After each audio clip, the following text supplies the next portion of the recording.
A proposta de Gabriel Drummond, 48, flutuou no ar refrigerado da Torre Cristal Executive Center, tão fria e polida quanto o mármore sob os pés de Lúcia Vasconcelos, 26. As palavras minha herdeira ressoaram na mente exausta da jovem, desenhando um abismo entre a realidade brutal que ela vivia e a opulência inalcançável que a cercava. Lúcia, com seu uniforme azul desbotado, sentiu um formigamento na ponta dos dedos, uma mistura de vertigem e uma centelha de indignação que lutava para se manifestar. Seus olhos, que momentos antes carregavam a tristeza silenciosa de quem foi renegada, agora brilhavam com uma pergunta irrespondível. Quem era aquele homem de terno impecável e postura régia para proferir tal absurdo? Com licença, ela conseguiu balbuciar, a voz mais rouca do que pretendia, o som de seus próprios sapatos de borracha arranhando o silêncio daquele andar executivo que contrastava com a cacofonia familiar de Vila Progresso, onde morava. O cheiro de produtos de limpeza ainda impregnava suas narinas, uma lembrança constante de seu lugar no mundo. Gabriel não se moveu. Sua expressão era séria, mas não agressiva, apenas inabalavelmente determinada. Seus cabelos grisalhos, bem cuidados, emolduravam um rosto que denunciava inteligência e anos de decisões difíceis. Ele a observava como quem analisa um problema complexo, não como quem avalia uma faxineira. Você ouviu bem, Lúcia Vasconcelos. Sua situação é precária. Eu tenho meios. E um problema. Você tem uma criança em seu ventre que precisa de um futuro. Eu preciso de um legado. Lúcia sentiu um nó se formar em sua garganta. Legado. Aquele homem falava de seu bebê, de sua própria carne e sangue, como se fosse uma peça de um tabuleiro de xadrez, uma transação. A raiva começou a ferver, suplantando o cansaço. Minha situação pode ser precária, mas meu filho não é um objeto para o senhor resolver seus problemas. Ela retrucou, erguendo o queixo, a fibra inquebrantável que a definia vindo à tona. A dignidade, mesmo que vestida em um uniforme desbotado, era palpável. Gabriel arqueou uma sobrancelha, um vislumbre de algo que Lúcia não conseguiu decifrar. Talvez respeito, talvez curiosidade, cintilando em seu olhar penetrante. Não o vejo como um objeto, Lúcia. Vejo uma vida, uma oportunidade. O pai biológico, em sua covardia, negou a essa criança um futuro seguro. Eu posso oferecer uma herança, educação, segurança, tudo o que você, sozinha, lutaria para dar. Ele fez uma pausa, deixando as palavras ecoarem. Não é caridade, Lúcia. É um pacto, uma parceria. Eu ofereço o nome, o futuro, a estrutura. Você oferece a vida, o amor maternal que eu jamais poderei dar. As palavras eram sedutoras em sua crueza, em sua lógica implacável. Lúcia, apesar da indignação, sentiu um calafrio na espinha. Ela pensou na kitnet minúscula em Vila Progresso, nas contas que se acumulavam, na comida racionada, na vergonha de ter que pedir ajuda, na ameaça constante da insegurança. Pensou nas noites insones, nos medos silenciosos sobre como proteger aquela nova vida que crescia dentro dela. A ideia de Gabriel, por mais absurda que parecesse, plantava uma semente de esperança proibida em seu coração castigado. E o que o senhor ganharia com isso? Ela perguntou. A voz agora um sussurro de desconfiança, a adrenalina começando a baixar e a realidade se impor. Gabriel deu um passo à frente, diminuindo a distância entre eles. Um herdeiro, um propósito além dos negócios, uma continuidade para o meu nome, para a minha fortuna. Eu sou Gabriel Drummond, o nome fala por si. Sem descendentes diretos, meu império se fragmentará. Você pode me dar isso. Ele a fitou, e por um instante, Lúcia viu algo além do empresário frio, uma solidão profunda, um vazio que nenhuma fortuna poderia preencher. O senhor está falando de adotar meu filho? Como se compra um filhote de cachorro? Lúcia reagiu, a voz embargada. A imagem de seu bebê tirado dela fez seu estômago revirar. Não, Gabriel corrigiu, sua voz suave, mas firme. Não estou falando de adoção no sentido tradicional, de tirá-lo de você. Estou falando de uma filiação. Você seria a mãe. Eu seria o provedor, o patriarca. Uma nova família, de uma forma diferente. Você viveria no meu mundo. A criança cresceria no meu mundo, mas com o seu amor. Teríamos um contrato de filiação e legado que formalizaria tudo. Ele seria meu herdeiro, com o nome Drummond, e você estaria ao seu lado. Uma vida sem privações, com todas as oportunidades. A mente de Lúcia girava. O contrato de filiação e legado. O nome Drummond. A residencial Alto Jatobá, as mansões que ela via apenas de longe nos bairros nobres, agora uma possibilidade. O choque de mundos era tão avassalador que mal conseguia processar. De faxineira em uma das torres mais altas da cidade, limpando a riqueza que não lhe pertencia, para a mãe do herdeiro de um dos homens mais ricos da Vila Progresso. A proposta era um redemoinho que ameaçava engoli-la. Eu preciso pensar, ela disse, sentindo o corpo tremer. Gabriel assentiu. Pense, mas não demore. A vida e a barriga não esperam. Ele lhe estendeu um cartão de visitas, dourado e pesado, com apenas um número de telefone e um endereço de e-mail. Ligue quando estiver pronta para conversarmos seriamente. Com um aceno discreto, ele se afastou, deixando Lúcia sozinha no corredor silencioso, o cartão frio em sua mão suada. Os dias que se seguiram foram uma tortura para Lúcia. Em sua pequena kitnet na Vila Progresso, com as paredes finas que deixavam passar os ruídos da rua e o cheiro de comida dos vizinhos, ela se sentia mais isolada do que nunca. O uniforme azul desbotado parecia mais pesado e o balde de limpeza um fardo insuportável. Ela se pegava olhando para o cartão de Gabriel Drummond, as letras em relevo brilhando sob a luz fraca da lâmpada, como um farol em meio à escuridão. O medo de arriscar de cair em uma armadilha colidia com a imagem do futuro que Gabriel pintara. Um futuro onde seu filho não passaria fome, não sentiria frio, não sofreria as mesmas privações que ela. Uma noite, sentada na beira da cama, acariciando a barriga que já começava a despontar, Lúcia tomou sua decisão. Era por seu filho, por aquela vida inocente que ela jurara proteger. A dignidade era importante, sim, mas o amor materno incondicional era maior.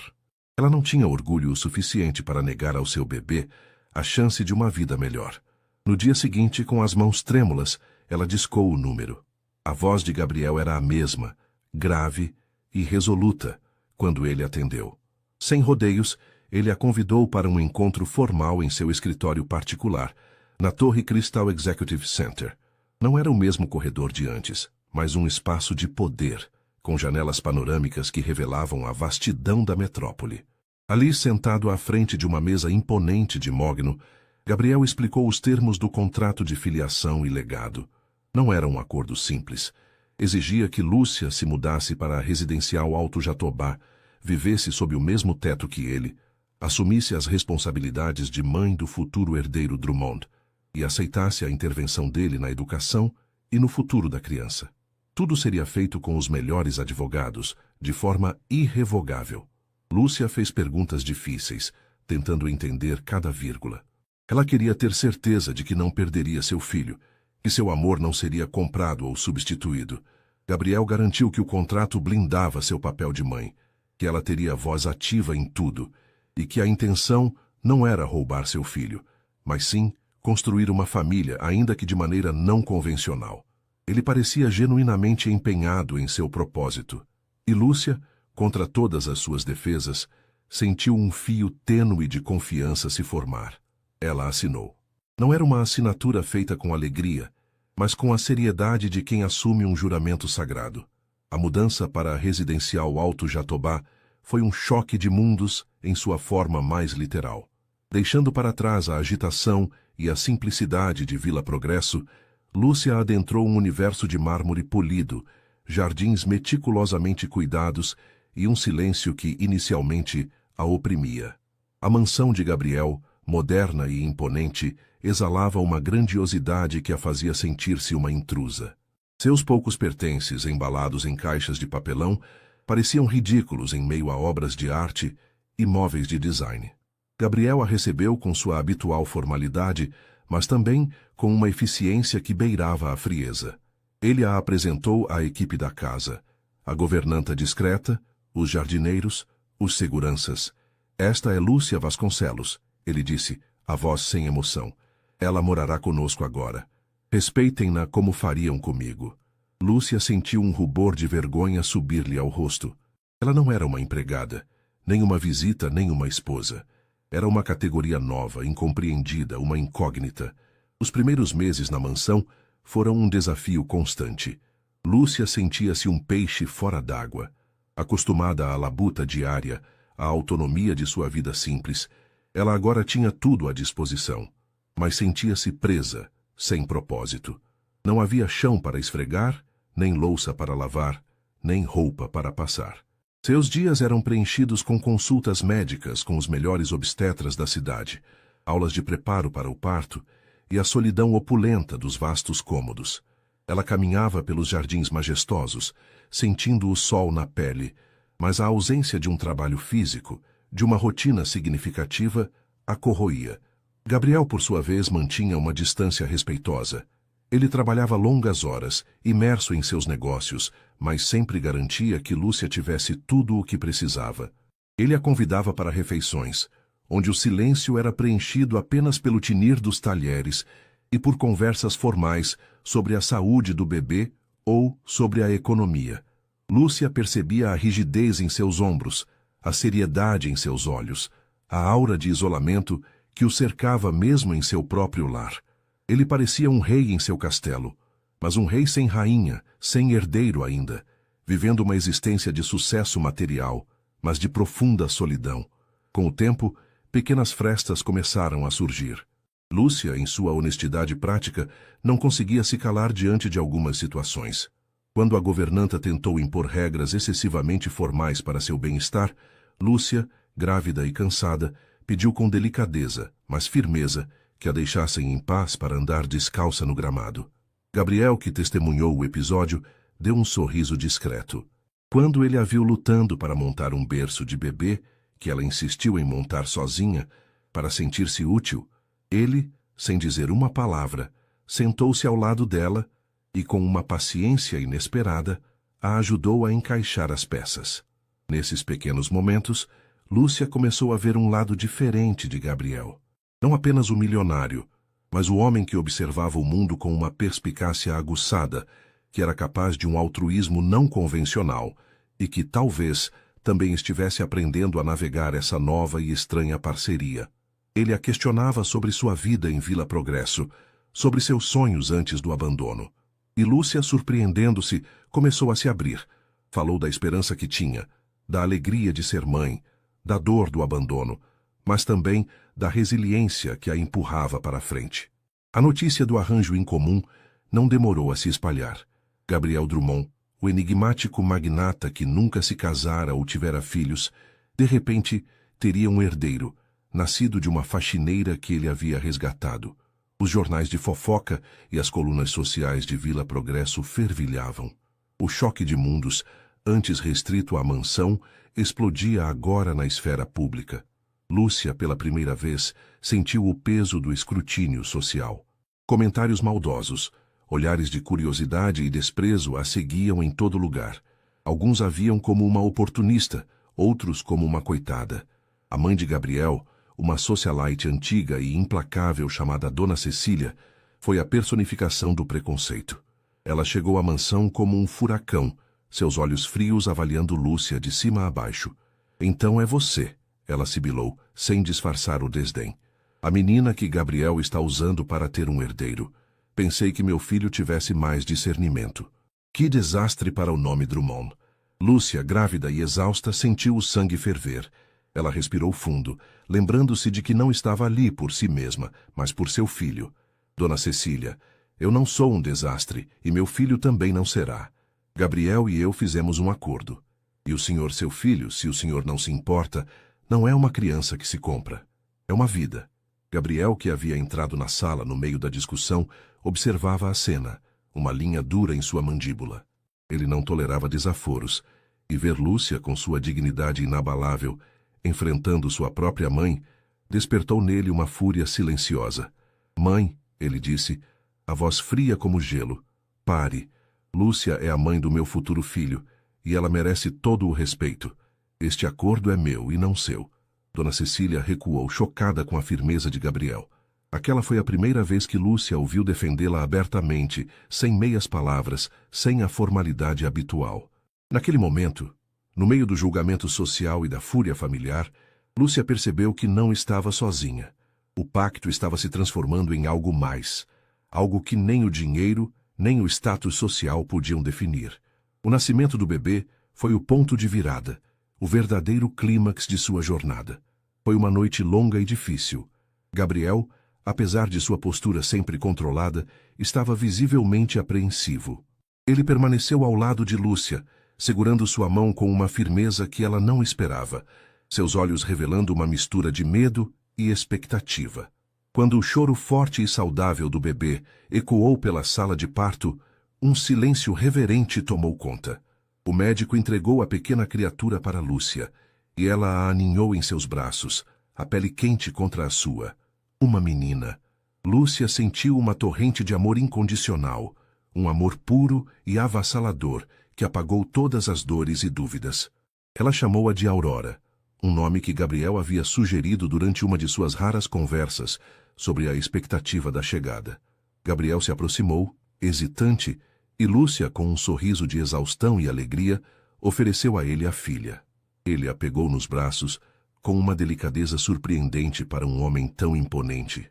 Seus olhos, que Lúcia sempre vira tão calculistas e reservados, agora estavam mareados de uma emoção profunda e crua. Ele olhou para a pequena Aurora, depois para Lúcia, e um sorriso genuíno e desarmado abriu-se em seu rosto. Não era o sorriso de um milionário que finalmente havia assegurado seu legado, mas o de um pai que acabara de conhecer o amor. Naquele instante, Lúcia soube que o contrato de filiação e legado era apenas um pedaço de papel. O verdadeiro elo havia sido forjado. A vida na residencial Alto Jatobá, com Aurora, transformou-se completamente. O silêncio opulento da mansão deu lugar ao choro de bebê, às risadas, aos brinquedos espalhados. Lúcia encontrou um propósito renovado, não apenas como mãe, mas como parte integrante daquele lar. Ela ensinava a Aurora canções de ninar simples de Vila Progresso, contava histórias e enchia a casa com a energia vibrante de seu amor materno. Gabriel, por sua vez, foi irreconhecível. O empresário austero deu lugar a um pai carinhoso e presente. Ele passava as manhãs brincando com Aurora, mesmo antes de ir para o escritório. Lia livros de histórias, embalava-a para dormir, e seus olhos observadores agora estavam fixos na pequena que crescia e florescia. Lúcia o via, às vezes, sentado no chão da sala de estar, observando Aurora engatinhar, um sorriso suave nos lábios. Ele estava aprendendo a amar de uma forma que nunca imaginou ser possível. A relação entre Lúcia e Gabriel evoluiu de um pacto audacioso para um amor improvável, mas profundo. Eles se tornaram confidentes, parceiros na criação de Aurora e, inevitavelmente, amantes. Não foi um romance de contos de fadas, mas um amor construído sobre respeito mútuo, admiração pela resiliência um do outro e a partilha de um propósito maior, criar uma família. Lúcia percebeu que a autenticidade e a força de seu amor materno haviam tocado a alma solitária de Gabriel, e ele, por sua vez, ofereceu a ela não apenas segurança, mas um amor protetor e uma parceria verdadeira.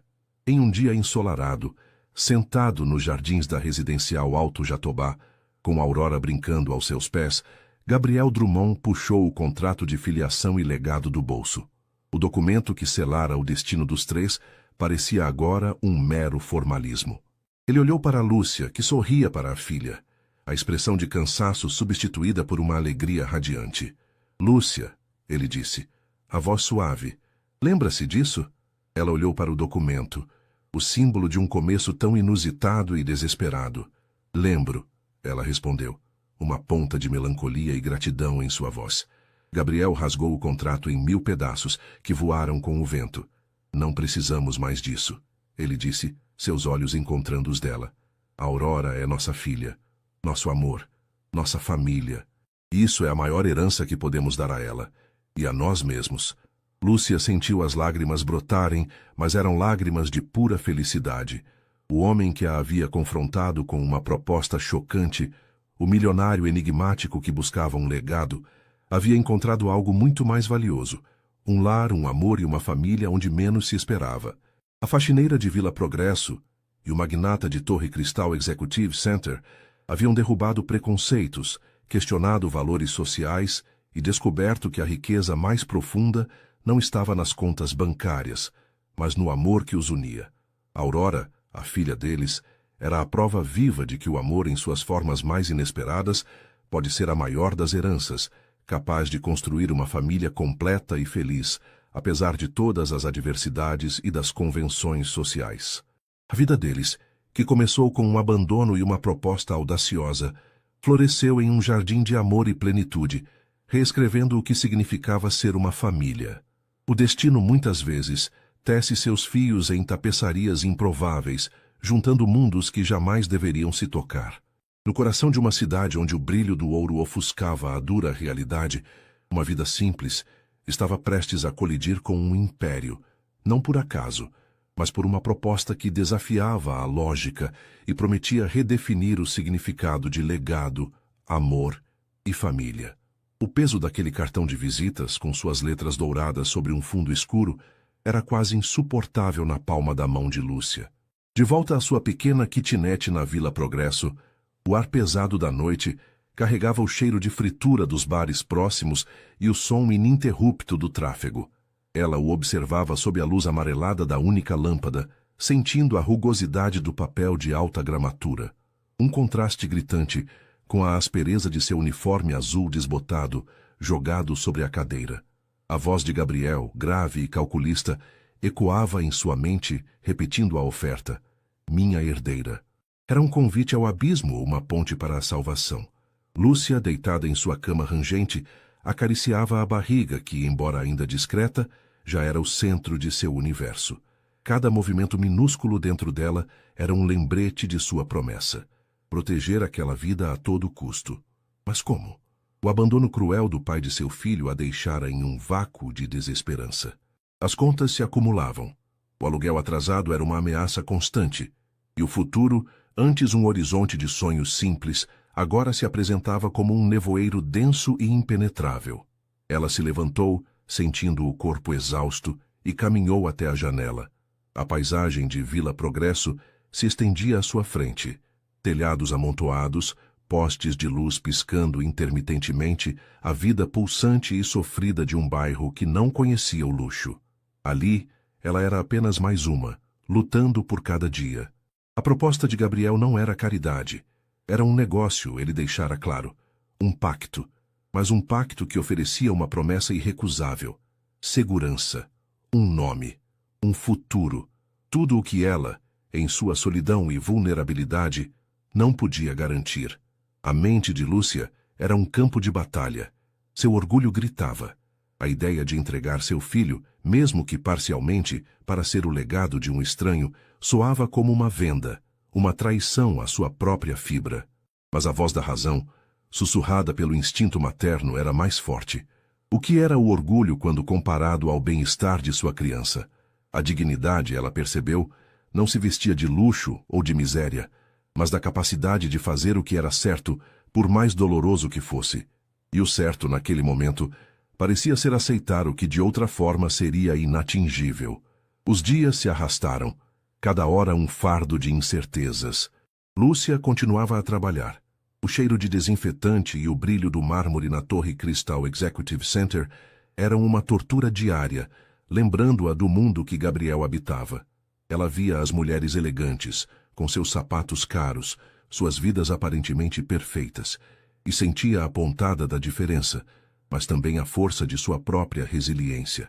Naqueles dias, ela se pegava mentalmente ensaiando a conversa com Gabriel, tentando antecipar cada pergunta, cada condição. Ela precisava proteger seu filho de tudo, até mesmo da generosidade interesseira de um milionário. Uma noite, com o estômago ronronando de fome, mas com a mente focada no pequeno ser que crescia, Lúcia pegou o telefone. As mãos tremiam e o suor escorria pela testa.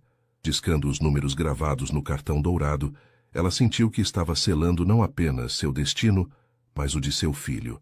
A voz grave de Gabriel atendeu no segundo toque, sem surpresa, como se soubesse que ela ligaria.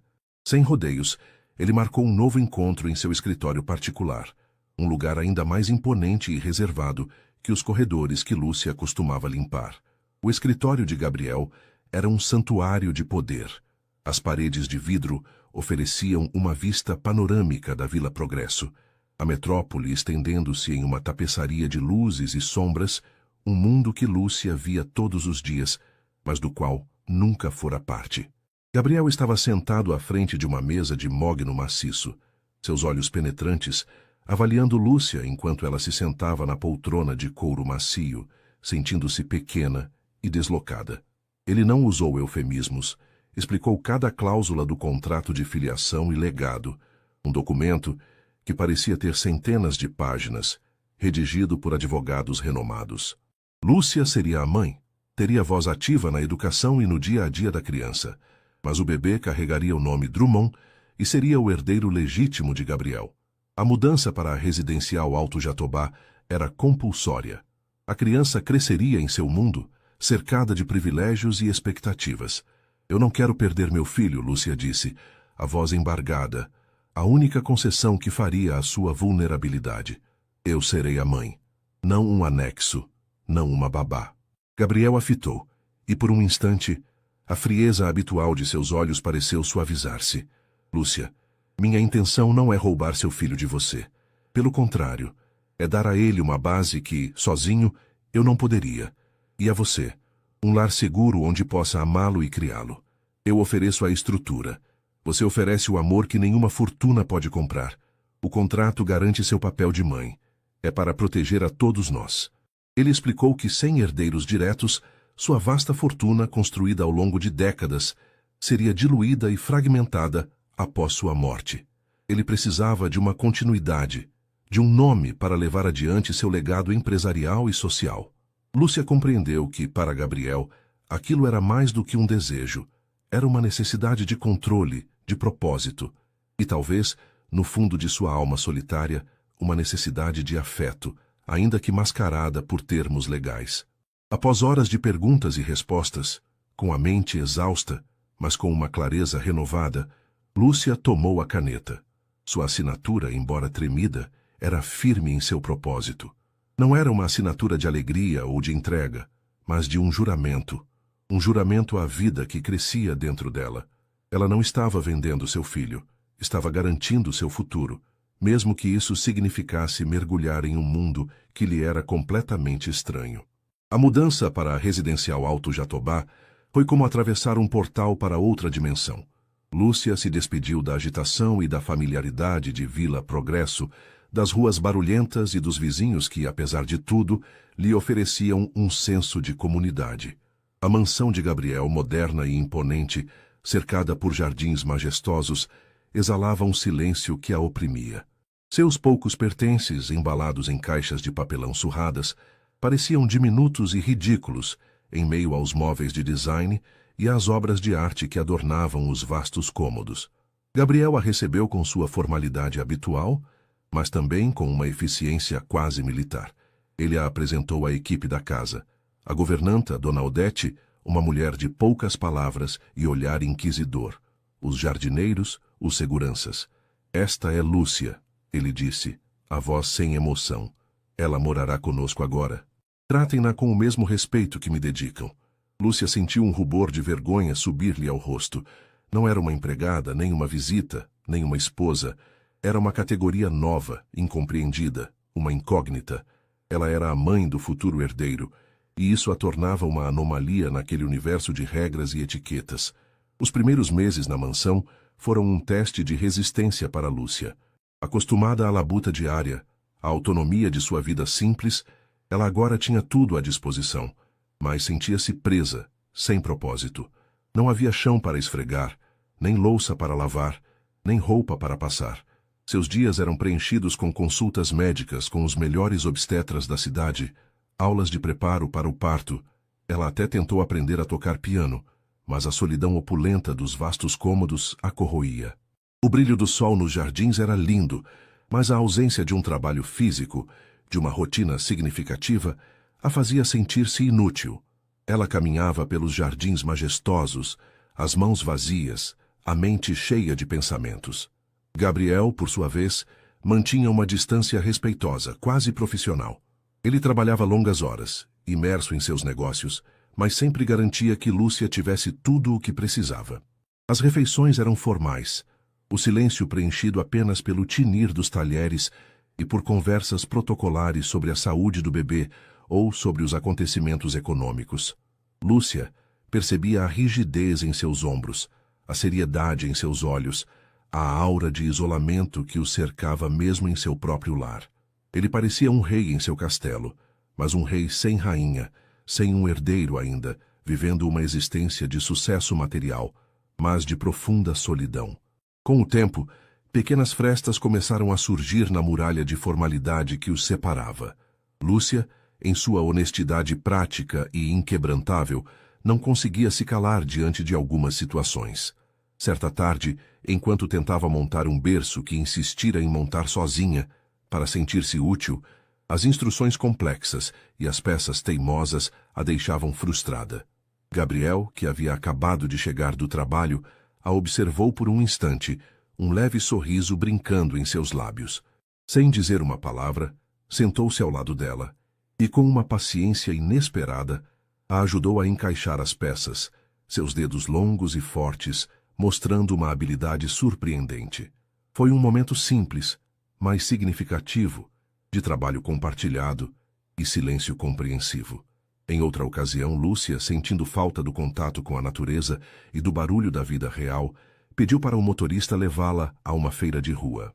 Ela voltou com uma sacola de frutas frescas e ervas aromáticas, sentindo-se revigorada. Ao vê-la preparando um chá com as ervas colhidas, Gabriel se aproximou. — O que é isso? — perguntou, o aroma invadindo o ar perfumado da sala. Lúcia, com um sorriso, explicou os benefícios de cada erva, falando da sabedoria popular de Vila Progresso. Gabriel a ouvia com genuína curiosidade, fazendo perguntas sobre sua vida, sobre seus sonhos antes do abandono. E Lúcia, surpreendendo-se, começou a se abrir. Falou da esperança que tinha, da alegria de ser mãe, da dor do abandono, mas também da resiliência que a empurrava para a frente. Nesses pequenos momentos, Lúcia começou a ver um lado diferente de Gabriel. Não apenas o milionário, mas o homem que observava o mundo com uma perspicácia aguçada, que era capaz de um altruísmo não convencional e que talvez também estivesse aprendendo a navegar essa nova e estranha parceria. A notícia do arranjo em comum não demorou a se espalhar como um rastilho de pólvora pela Vila Progresso. Gabriel, o enigmático magnata que nunca se casara ou tivera filhos, de repente teria um herdeiro, nascido de uma faxineira que ele havia resgatado. Os jornais de fofoca e as colunas sociais fervilhavam. O choque de mundos, antes restrito à mansão, explodia agora na esfera pública. Lúcia, pela primeira vez, sentiu o peso do escrutínio social. Comentários maldosos, olhares de curiosidade e desprezo, a seguiam em todo lugar. Alguns a viam como uma oportunista, outros como uma coitada, uma peça no tabuleiro de xadrez de um homem rico. A dignidade de Lúcia foi posta à prova como nunca antes. A personificação de todo o preconceito e desdém chegou na forma de Cecília, a mãe de Gabriel. Uma socialite antiga e implacável, ela invadiu a mansão como um furacão, seus olhos frios avaliando Lúcia de cima a baixo, da cabeça aos pés. Seus lábios finos se curvaram em um desprezo mal disfarçado. — Então é você, Cecília sibilou, a voz como gelo. A menina que Gabriel está usando para ter um herdeiro. Pensei que meu filho tivesse mais discernimento. Que desastre para o nome Drummond. Ela lançou um olhar cortante para Lúcia, como se a mera presença da jovem manchasse a história de sua família. Lúcia, grávida e exausta, sentiu o sangue ferver. Ela respirou fundo, lembrando-se de que não estava ali por si mesma, mas por seu filho. A força que a mantivera de pé em Vila Progresso reacendeu-se em seu peito. Cecília, ela respondeu, a voz calma, mas firme, erguendo o queixo com a dignidade que era sua marca registrada. Eu não sou um desastre, e meu filho também não será. Gabriel e eu fizemos um acordo, e o senhor seu filho, se a senhora não se importa, não é uma criança que se compra. É uma vida. É o meu filho. A audácia de Lúcia em se dirigir à matriarca com tanta franqueza chocou Cecília, que recuou sem palavras por um instante. Gabriel, que havia entrado na sala no meio da discussão, observava a cena, uma linha dura em sua mandíbula. Ele não tolerava desaforos e ver Lúcia com sua fibra inquebrantável, enfrentando sua própria mãe, despertou nele uma fúria silenciosa, mas poderosa. "Mãe", ele disse, a voz fria como gelo, cada palavra pesando no ar. "Pare. Lúcia é a mãe do meu futuro filho, e ela merece todo o respeito. Este acordo é meu e não seu, e o nome Drummond, para a senhora saber, só ganha mais valor com a verdade e a dignidade." Cecília recuou ainda mais, chocada com a firmeza e a frieza de Gabriel. Aquela foi a primeira vez que Lúcia o viu defendê-la abertamente, sem meias palavras, sem a formalidade habitual. Naquele momento, no meio do julgamento social e da fúria familiar, Lúcia percebeu que não estava sozinha. O pacto estava se transformando em algo mais, algo que nem o dinheiro, nem o status social podiam definir. Era uma aliança. Era uma promessa silenciosa de proteção. O nascimento do bebê foi o ponto de virada, o verdadeiro clímax de sua jornada. Foi uma noite longa e difícil, em uma suíte particular de um dos melhores hospitais da cidade. Lúcia sentia o corpo exausto, a dor pulsando, mas a determinação de trazer seu filho ao mundo a impulsionava. Gabriel, apesar de sua postura sempre controlada, estava visivelmente apreensivo. Ele permaneceu ao lado de Lúcia, segurando sua mão com uma firmeza que ela não esperava, seus olhos revelando uma mistura de medo e expectativa. Ele enxugava o suor de sua testa, murmurava palavras de encorajamento, sua presença uma âncora em meio ao turbilhão. Quando o choro forte e saudável do bebê ecoou pela sala de parto, um silêncio reverente tomou conta do ambiente. Lúcia sentiu uma torrente de alívio e amor incondicional, um amor puro e avassalador, que apagou todas as dores e dúvidas. O médico entregou a pequena criatura para Lúcia, e ela a aninhou em seus braços, a pele quente contra a sua, uma menina. Lúcia a chamou de Clara, um nome simples que Gabriel havia sugerido durante uma de suas raras conversas sobre a expectativa da chegada. Um nome que evocava luz e clareza, a nova aurora que se abria em suas vidas. Gabriel se aproximou hesitante, e Lúcia, com um sorriso de exaustão e alegria, ofereceu a ele a filha. Ele a pegou nos braços com uma delicadeza surpreendente para um homem tão imponente. Seus olhos, que Lúcia sempre vira tão calculistas e reservados, agora estavam mareados de uma emoção profunda e crua. Ele olhou para a pequena Clara, depois para Lúcia, e um sorriso, genuíno e desarmado, abriu-se em seu rosto. Não era o sorriso de um milionário que finalmente havia assegurado seu legado, mas o de um pai que acabara de conhecer o amor. Naquele instante, Lúcia soube que o contrato de filiação e legado era apenas um pedaço de papel. O verdadeiro elo havia sido forjado. A vida na residencial Alto Jatobá com Clara transformou-se completamente. O silêncio opulento da mansão deu lugar ao choro de bebê, às risadas, aos brinquedos espalhados pelo chão de mármore polido. Lúcia encontrou um propósito renovado, não apenas como mãe, mas como parte integrante daquele lar. Ela ensinava a Clara canções de ninar simples de Vila Progresso, contava histórias da sua infância e enchia a casa com a energia vibrante de seu amor materno. A presença de Clara trouxe vida e calor aos cômodos, antes frios e formais. Gabriel, por sua vez, foi irreconhecível. O empresário austero deu lugar a um pai carinhoso e presente. Ele passava as manhãs brincando com Clara no tapete da sala, mesmo antes de ir para o escritório. Lia livros de histórias, com sua voz grave se suavizando em sussurros. Embalava-a para dormir, seus olhos observadores, agora fixos na pequena que crescia e florescia. Lúcia o via às vezes sentado no chão, observando Clara engatinhar, um sorriso suave nos lábios. Ele estava aprendendo a amar de uma forma que nunca imaginou ser possível, descobrindo uma dimensão de si mesmo que a fortuna e o poder jamais poderiam tocar. A relação entre Lúcia e Gabriel evoluiu de um pacto audacioso para um amor improvável, mas profundo. Eles se tornaram confidentes, parceiros na criação de Clara e, inevitavelmente, amantes. Não foi um romance de contos de fadas, mas um amor construído sobre respeito mútuo, admiração pela resiliência um do outro e a partilha de um propósito maior: criar uma família. Lúcia percebeu que a autenticidade e a força de seu amor materno haviam tocado a alma solitária de Gabriel, derretendo as barreiras que ele construíra ao longo da vida. E ele, por sua vez, ofereceu a ela não apenas segurança e um futuro para Clara, mas um amor protetor, uma parceria verdadeira e um lar onde ela, finalmente, se sentia em casa.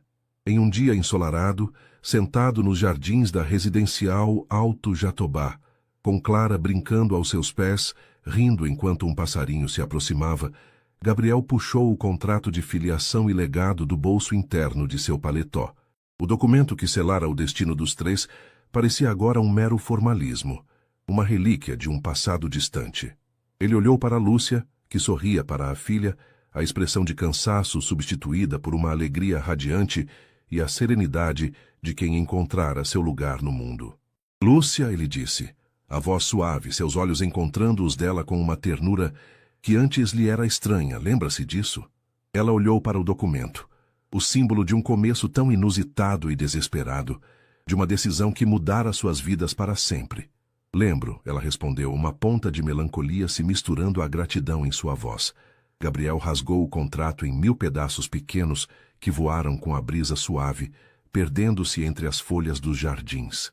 Não precisamos mais disso, ele disse, seus olhos encontrando os dela. Clara é nossa filha, nosso amor, nossa família. Isso é a maior herança que podemos dar a ela, e a nós mesmos, uma herança que nenhuma cláusula legal poderia definir e que nenhuma fortuna poderia comprar.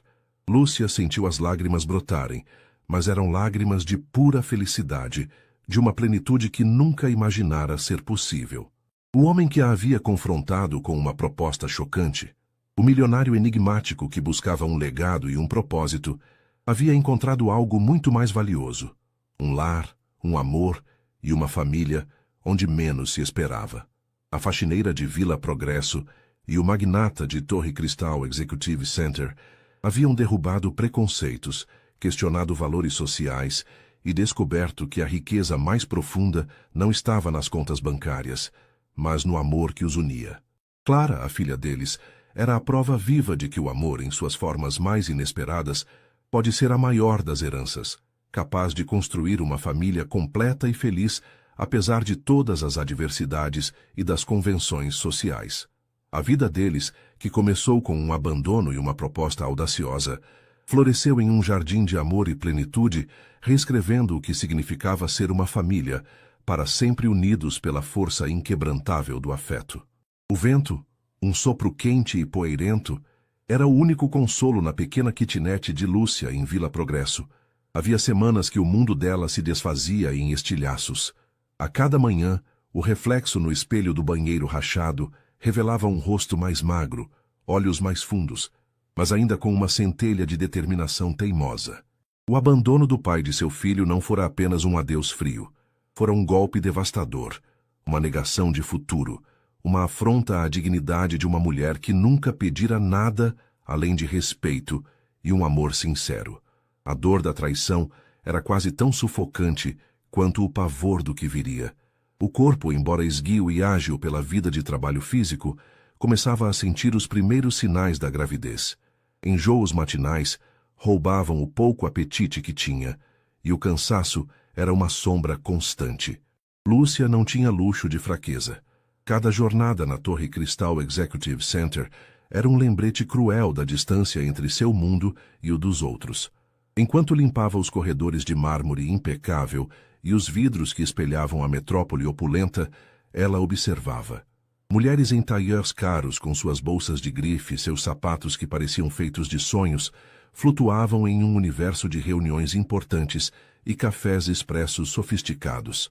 Elas falavam de investimentos, de viagens, de planos para o futuro, um futuro que para Lúcia era uma tela em branco ameaçadora. O cheiro de desinfetante, antes apenas parte do seu trabalho, agora carregava o amargor da humilhação. Mas era também seu campo de batalha, onde sozinha ela travava sua guerra pela sobrevivência. O pequeno ser que crescia dentro dela era o seu porto seguro, a sua razão para lutar. Nós vamos conseguir, meu amor. Ela sussurrava para a barriga, em noites insones, enquanto o barulho distante dos carros e das sirenes era a trilha sonora de sua solidão. O aluguel estava atrasado, a geladeira vazia, e o pai que deveria protegê-la havia fugido, deixando-a à deriva em um mar de incertezas. A desesperança ameaçava engoli-la, mas a ideia de desistir era impensável. A dignidade de Lúcia não era um adereço, era a sua armadura. Enquanto isso, em seu próprio reino de vidro e aço, Gabriel Drummond observava. Não era uma observação casual, mas a análise fria e calculista de um homem que construíra um império ao prestar atenção aos detalhes.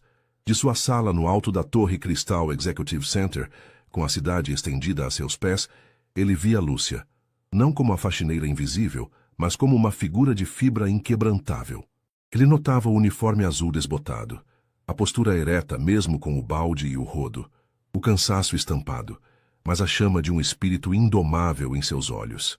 Viu-a tropeçar um dia, quase caindo, e o reflexo automático de proteger a barriga ainda discreta. Aquele gesto tão instintivo e puro chamou sua atenção. Gabriel, apesar de sua vasta fortuna e influência, era um homem solitário.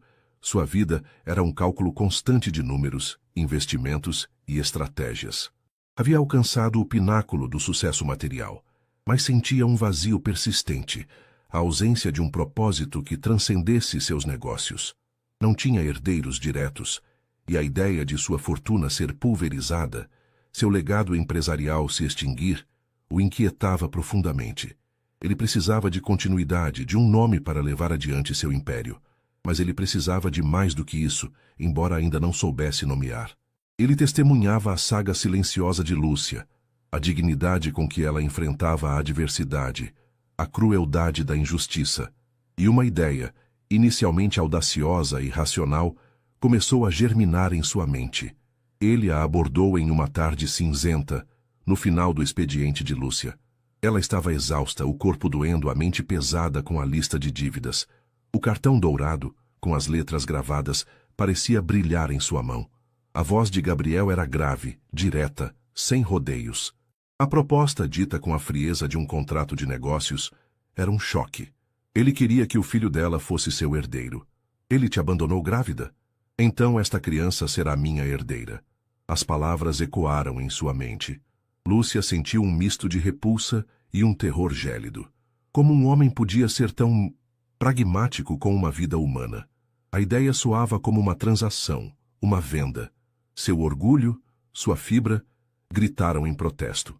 Mas a imagem de seu bebê, sem um lar, sem segurança, sem um futuro, sufocava o grito. Ela carregou o cartão de visitas por dias, um peso tangível em seu bolso. Cada dia de trabalho, cada centavo economizado, cada noite insonere, reafirmava a terrível verdade. Ela não podia garantir um futuro para seu filho sozinha. O abandono de seu ex-parceiro não fora apenas emocional, fora financeiro e estrutural. As portas se fechavam.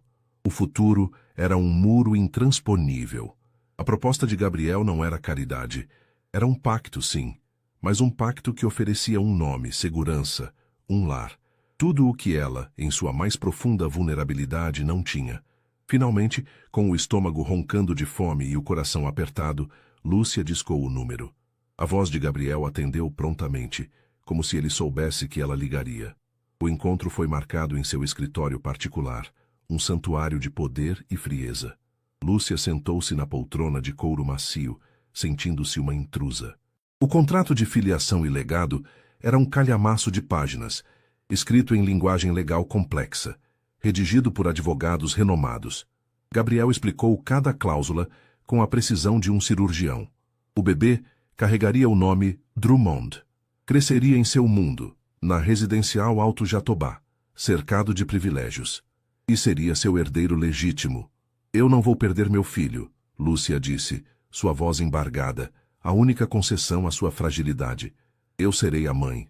Não uma babá, não um anexo. Seus olhos, que Gabriel tanto observara, brilhavam com uma determinação feroz. Ela não venderia sua alma, nem a de seu filho. Gabriel a fitou. Por um instante, a frieza habitual de seus olhos pareceu suavizar-se. dando lugar a algo que Lúcia não conseguia identificar. Talvez respeito, talvez uma fagulha de compreensão. Lúcia, ele respondeu, sua voz ainda grave, mas com uma nuance diferente. Minha intenção não é roubar seu filho de você.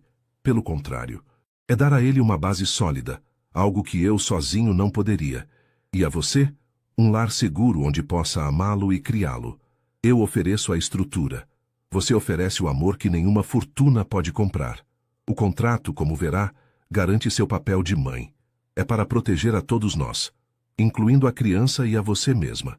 Ele revelou que, sem herdeiros diretos, sua fortuna seria pulverizada, seu legado se perderia. Ele precisava de continuidade, de um propósito maior. Lúcia, por trás da frieza das palavras e do formalismo do documento, percebeu que Gabriel também buscava algo que o dinheiro não comprava. Um sentido, um elo, talvez até afeto, embora ele o mascarasse com termos de negócios. Após horas de perguntas e respostas, exausta, mas com uma clareza renovada, Lúcia pegou a caneta. Sua assinatura, ainda que trêmula, era firme em seu propósito. Não era uma assinatura de alegria, mas de um juramento à vida que crescia dentro dela. Ela não estava vendendo seu filho. Estava garantindo seu futuro, mesmo que isso significasse mergulhar em um mundo que lhe era completamente estranho. A mudança para a residencial Alto Jatobá foi como atravessar um portal para outra dimensão. Lúcia se despediu da familiaridade caótica de Vila Progresso, das ruas barulhentas, dos vizinhos que, apesar de tudo, lhe ofereciam um senso de comunidade. A mansão de Gabriel, moderna e imponente, cercada por jardins majestosos, exalava um silêncio que a oprimia. Seus poucos pertences, embalados em caixas de papelão surradas, pareciam diminutos e ridículos em meio aos móveis de design e às obras de arte que adornavam os vastos cômodos.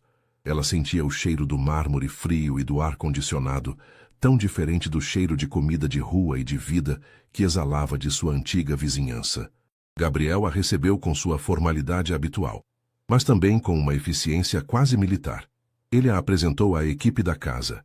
Dona Odete, a governanta, uma mulher de poucas palavras e olhar inquisidor, que parecia avaliá-la com desconfiança. Os jardineiros, os seguranças. Esta é Lúcia, ele disse, a voz sem emoção. Ela morará conosco agora. Tratem-na com o mesmo respeito que me dedicam. Lúcia sentiu um rubor de vergonha subir-lhe ao rosto. Não era uma empregada, nem uma visita, nem uma esposa. Era uma categoria nova, incompreendida, uma anomalia naquele universo de regras e etiquetas. Ela era a mãe do futuro herdeiro, e isso a tornava um paradoxo vivo. Os primeiros meses na mansão foram um teste de resistência. Acostumada à labuta diária, à autonomia de sua vida simples, ela agora tinha tudo à disposição, mas sentia-se presa, sem propósito. Não havia chão para esfregar, nem louça para lavar, nem roupa para passar. Seus dias eram preenchidos com consultas médicas com os melhores obstetras, aulas de preparo para o parto. Ela até tentou aprender a tocar piano, uma tentativa de preencher o vazio, mas a solidão opulenta dos vastos cômodos a corroía. O brilho do sol nos jardins era lindo, mas a ausência de um trabalho físico, de uma rotina significativa, a fazia sentir-se inútil. Ela caminhava pelos jardins majestosos, as mãos vazias, a mente cheia de pensamentos. Gabriel, por sua vez, mantinha uma distância respeitosa, quase profissional. Ele trabalhava longas horas, imerso em seus negócios, mas sempre garantia que Lúcia tivesse tudo o que precisava. As refeições eram formais, o silêncio preenchido apenas pelo tinir dos talheres e por conversas protocolares sobre a saúde do bebê ou sobre os acontecimentos econômicos. Lúcia percebia a rigidez em seus ombros, a seriedade em seus olhos, a aura de isolamento que o cercava, mesmo em seu próprio lar. Ele parecia um rei em seu castelo, mas um rei sem rainha, sem um herdeiro ainda, vivendo uma existência de sucesso material, mas de profunda solidão. Com o tempo, pequenas frestas começaram a surgir na muralha de formalidade que os separava. Lúcia, em sua honestidade prática e inquebrantável, não conseguia se calar diante de algumas situações. Certa tarde, enquanto tentava montar um berço que insistira em montar sozinha, Uma forma de se sentir útil, de preparar ativamente a chegada de seu filho. As instruções complexas e as peças teimosas a deixavam frustrada, quase às lágrimas. Gabriel, que havia acabado de chegar do trabalho, a observou por um instante, um leve sorriso brincando em seus lábios. Sem dizer uma palavra, sentou-se ao lado dela e, com uma paciência inesperada, a ajudou a encaixar as peças, seus dedos longos e fortes, mostrando uma habilidade surpreendente. Foi um momento simples, mas significativo, de trabalho compartilhado e silêncio compreensivo, uma ponte construída sem palavras. Em outra ocasião, Lúcia, sentindo falta do contato com a natureza e do barulho da vida real, pediu para o motorista levá-la a uma feira de rua. Ela voltou com uma sacola de frutas frescas e ervas aromáticas, sentindo-se revigorada, com um brilho diferente nos olhos. Ao vê-la preparando um chá com as ervas colhidas, o aroma invadindo o ar perfumado da sala de jantar, Gabriel se aproximou. — O que é isso? — perguntou, a curiosidade genuína em sua voz. Lúcia, com um sorriso, explicou os benefícios de cada erva, falando da sabedoria popular de Vila Progresso, de como sua avó a ensinara. Gabriel a ouvia com atenção, fazendo perguntas sobre sua vida, sobre seus sonhos antes do abandono, sobre as dificuldades que enfrentara.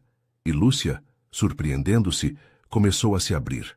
Falou da esperança que tinha, da alegria de ser mãe, da dor do abandono, mas também da resiliência que a empurrava para frente, da sua fé inabalável no futuro. Nesses pequenos momentos, Lúcia começou a ver um lado diferente de Gabriel. Não apenas o milionário austero, mas o homem que observava o mundo com uma perspicácia aguçada, que era capaz de um altruísmo não convencional e que talvez também estivesse aprendendo a navegar essa nova e estranha parceria. Ele começou a enxergar nela não apenas a mãe de seu herdeiro, mas uma mulher de fibra e alma. A notícia do arranjo incomum não demorou a se espalhar como um rastilho de pólvora pela Vila Progresso e, em seguida, pelos corredores da elite. Gabriel, o enigmático magnata que nunca se casara ou tivera filhos, de repente teria um herdeiro, nascido de uma faxineira que ele havia resgatado. Os jornais de fofoca e as colunas sociais fervilhavam. O herdeiro de aluguel, a Cinderela da limpeza, o milionário e a mãe solteira. Um escândalo no jet set. O choque de mundos, antes restrito à mansão, explodia agora na esfera pública.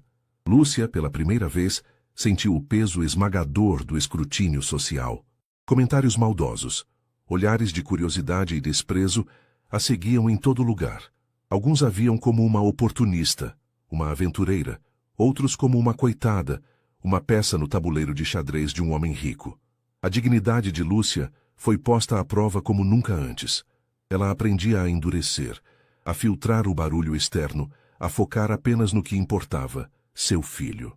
A personificação de todo o preconceito e desdém chegou na forma de Cecília, a mãe de Gabriel. Uma socialite antiga e implacável, com uma fortuna própria e um sobrenome que exalava tradição e poder. Ela invadiu a mansão em uma tarde ensolarada, sem aviso prévio, como um furacão vestido em seda e joias.